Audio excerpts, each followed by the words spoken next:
수도권과 관련된 소식은 모두 여기. YTN 라디오 수도권 투데이.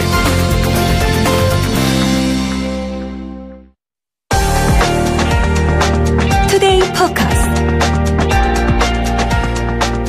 지난달에 국제선과 국내선을 이용한 항공 여객 승객 수가 1,000만 명을 넘어섰습니다. 10월 기준 역대 최고치인데요.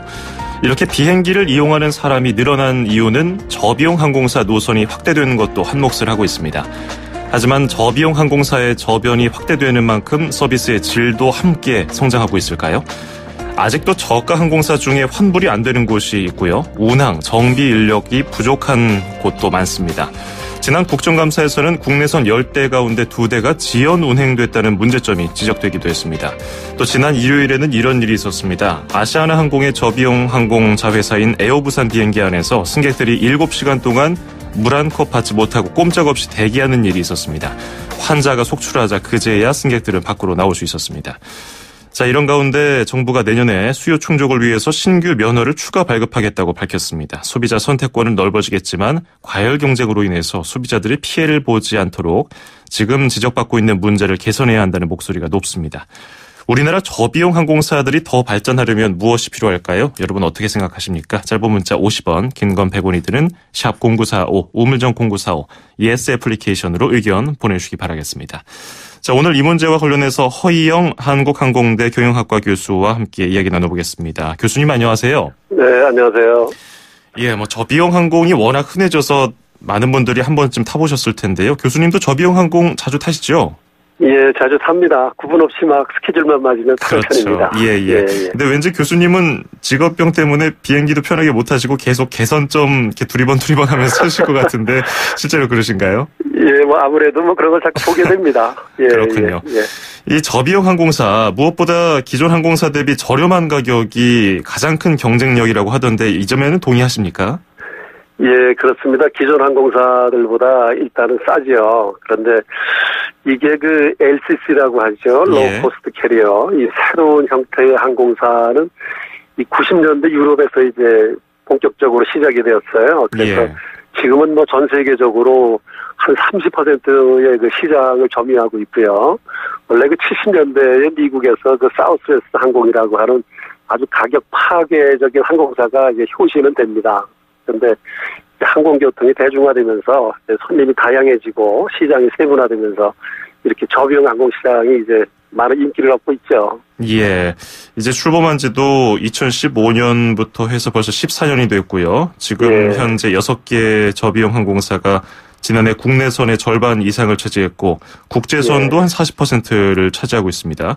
네, 물론 출범 초기에 등장했다가 사업을 포기한 항공사도 중도에 있었지만 다른 산업과 견주어 봤을 때 저비용 항공 산업이 굉장히 빠르게 성장한 것 같은데요. 이 점에 대해서는 어떻게 보세요? 예, 지금 우리나라도 이제 빠르게 성장했지만요. 특히 동남아 그리고 이 세계적으로도 이 시장을 보고 있는 게 작년 말에 세계 항공 여객 수가 41억 명이었어요. 2017년에. 그런데 이제 민간항공기구 항공운송협회 아이아타 같은 데서는 앞으로 20년 후에 그러니까 2037년이 되면 20년 후에는 82억 명이 탈 것이다.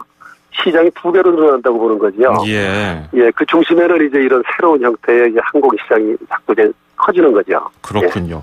그런데 이렇게 저비용 항공 산업이 성장하면서 매출도 증가하고 있는데 소비자가 부담해야 하는 비용이라든지 서비스 안전 문제도 같이 성장하고 있는가에 대해서는 의문이라는 평가가 많거든요. 전문가께서 보시기에는 어떻습니까? 이제 모든 항공기를 띄우려면요, 국제적으로 표준화된 안전 기준을 준수해야 돼요. 그런데 지금 우리나라의 6개 LCC들도 기존의 대한항공과 아시아나처럼 똑같은 기준이 적용되어서 국제적으로 항공 안전 기준은 전부 충족을 하고 있죠. 그런데 이제 이번에 에어부산에서 보는 것처럼 결항이라든가 지연이라든가 이런 게 점차 늘어나면서 이제 소비자들의 많은 편익을 저해하고 있는 거죠. 예. 그럼에도 제주항공이라든지 에어부산처럼 특정 지역에 기반을 둔 항공사들이 지역 활성화에 역할을 하고 있다 이런 분석도 있거든요. 여기에 대해서는 어떤 견해 있으신지요? 예, 일단 그 비행기를 타고 오는 관광객이 많으면요, 소비가 촉진되고요. 그 지역의 관광 레저 산업이 일단 발전합니다. 예. 그리고 이 항공기를 타는 관광객들은 상대적으로 소비 지출 성향이 높고요. 소비 규모가 큰 게 특징이고요. 그래서 지역마다 이제 공항과 항공사의 본사를 거기다가 유치하려고 하지요. 예. 그래서 세계적으로 보면 이제 마이스 산업, 회의라든가 컨퍼런스라든가 전시회 이런 중심에는 그것을 촉진하는 그 공항을 잘 운영하고 있습니다. 예. 우리나라도 뭐 제주 항공 같은 경우는 배후도시, 제주도가 뭐 배후도시 인구가 많지는 않거든요. 예. 그런데 외부에서 찾아오는 관광객 인바운드 수요가 많아서 지역 경제에 기여하고 있고요. 또 에어부산 같은 경우도 2008년에 운항을 시작했는데 김해고와 대구공항의 그 공급력이요. 지금 41%, 33%를 점유하고 있어요. 에어부산이. 예. 그래서 영남권의 제일 항공사로 이제 자리매김을 하고 있죠. 그렇군요. 그런 만큼 시스템적으로도 좀 성숙해야 할 것 같은데 지난 주말에 에어부산 비행기 안에서 승객들이 무려 7시간 동안 거의 갇혀 있었던 그런 사례가 있었어요. 네. 제대로 된 행동 수칙이 없었다는 지적이 있는데 이 점에 대해서는 어떻게 평가하시는지요? 예, 이거 좀 황당한 일이 벌어졌어요. 예. 그 지연과 결항, 회항은 늘 있을 수 있는 일이거든요. 그렇죠. 왜냐하면 이제 기상이라든가 연계 항공편이라든가 그래서 늘 대비하고 있어야 되는데 이 에어부산도 아마 매뉴얼은 당연히 있었을 것으로 보이는데 예. 다만 이게 이제 작동을 제때 안 한 것 같아요. 특히 그 국토부는 그 2016년에 항공교통 이용자 보호기준이라는 걸 만들었고요. 예. 여기에 7조를 보면은 항공기 이동 지역 내에서 승객이 탑승한 상태에서 장기간 대기를 금지하고 있어요. 그러니까 예. 국내선이면 3시간, 국제선은 4시간 이상을 대기하지 못하도록 하고요. 2시간 이상이 되면은 음식물을 제공을 의무화하고 있죠.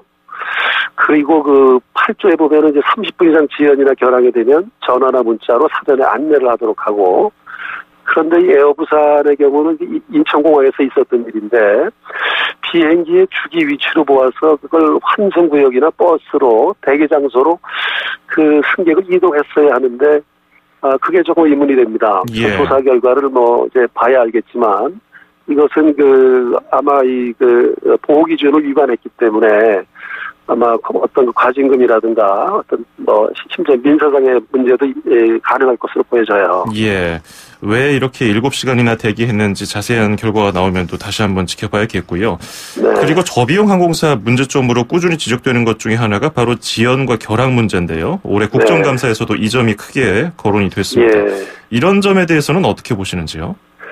그 저비용 항공이라고 하는 거는 기본적으로 그 풀 서비스를 하는 그 대형 항공사에 비해서 비행기를 비롯해서 그 인적 자원의 그 보유가 좀 취약하죠. 예. 그래서 구조적으로 보면 대형 항공사에 비해서 지연이나 결항이 많을 수는 있지만 이 결항이나 지연을 전제로 좋은 의미의 좌석을 팔아서는 안 되는 거죠. 예. 그래서 LCC의 수익 모델은 높은 가동률 그리고 서비스를 간소화하고 중단거리의 왕복 노선에서 단일 기종으로 또 단일 좌석 클래스로 또 콜센터와 인터넷 판매로 마케팅을 절감하고요. 마일리지나 라운지를 생략하고 최소한의 그 무료 수화물을 허용하는 이런 그 소위 원가 우위 전략에 기반하고 있어요. 예. 그런데 이 지연과 결항이라는 것은 뭐 늘 발생할 수 있는 문제인데 얼마나 이걸 신속하게 현장에서 대응하느냐.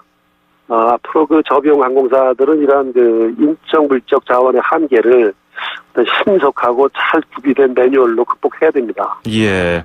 인적 자원이 부족하거나 좀 미비해서 이렇게 지연이 발생한다면은 많은 승객들이 좀 불만을 토로할 것 같은데요. 실제로 교수님께서도 뭐 조종사 부족 문제에 대해서 계속해서 지적해 오셨고요. 정비 인력도 저비용 항공사마다 많이 부족하다는 얘기가 있던데 이 부분은 어떻게 개선하면 좋겠습니까? 현재 그 조종사나 정비 인력에 대한 보유 기준은요, 우리 국토부가 이제 권고하는 기준에 해당합니다. 예. 그러니까 국제적으로는 충족이 되었더라도 안전이나 지연이나 이런 것을 좀 막기 위해서 국토부가 이제 그 권고 기준을 정해놨죠. 예. 그것에 다소 못 미치는 항공사들이 있는 겁니다. 특히 그 항공 안전에는 수많은 요인들이 이제 영향을 미치게 되는데요. 이번에 그 항공 사고는 아니지만 에어부산의 경우 승객의 안전을 위협할 수 있는 비정상적인 상황. 그 가운데 이제 가장 큰 그 지연의 요인이 보면은 그 정비에서 와요. 예. 그래서 이 운항과 정비 시스템을 얼마나 잘 구축하고 운영하는가. 저는 이번에 보면서 그 안전의 위협이 되는 것이 아주 많은데, 흔히 그 하임리 법칙이라는 게 있습니다. 예. 그러니까 재해나 사고가 있을 때에는 아주 경미한 시그널이 계속 오게 된다. 그래서 이제 그 하임리 법칙이 경험의 법칙인데요. 경미한 이런 그 비정상 상황이 300번 있게 되면은 29번의 사고가 있고, 29번의 사고 뒤에는 중대한 사고가 한 번 뒤따른다. 그러니까 이런 잦은 사고라고 하는 게 이렇게 그 큰 사고에 대한 시그널로 보여지는 거죠. 그래서 이런 잦은 이런 사고가 없어야 되겠습니다. 근데 정부가 내년에 신규 저비용 항공사 면허를 추가 발급하겠다고 밝혔는데요. 이제 네네. 4년 만에 새로운 항공사가 출범할 가능성이 훨씬 높아진 건데 지금 뭐 포화 상태라는 의견도 있고 그리고 지금 지적해 주신 것처럼 조종사라든지 정비 인력이 부족한 이런 상황에서 저비용 항공사가 또 추가로 늘어나면 이런 문제가 더 심화되지 않을까 이런 우려가 있거든요. 이런 점에 대해서는 어떻게 보세요? 예, 현재 지난 15년간 6개 항공사가 시장에 취항하고 있는데요. 예. 이번에 청주 기반의 에어로케이, 그다음에 양양공항을 거점으로 하는 플라이 강원, 광주 거점으로 하는 에어필립, 그리고 이제 중장거리 노선의 하이브리드 항공사인 에어프레미아가 이제 그 사업면허 신청을 해놓은 상태예요. 예.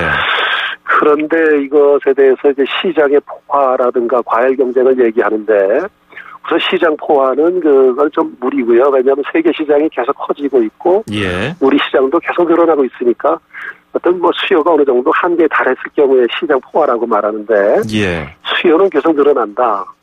그다음에 과열 경쟁이라고 하는 건 시장에는 늘 경쟁이 있기 마련인데 이제 경쟁은 더 치열해질 겁니다. 그런 점에서 보면 기존의 공급자들은 이 새로운 진입이 이제 좀 싫을 것이고 새로 신규 사업자들은 돈이 될 만하니까 자꾸 시장에 뛰어드는 것인데 예.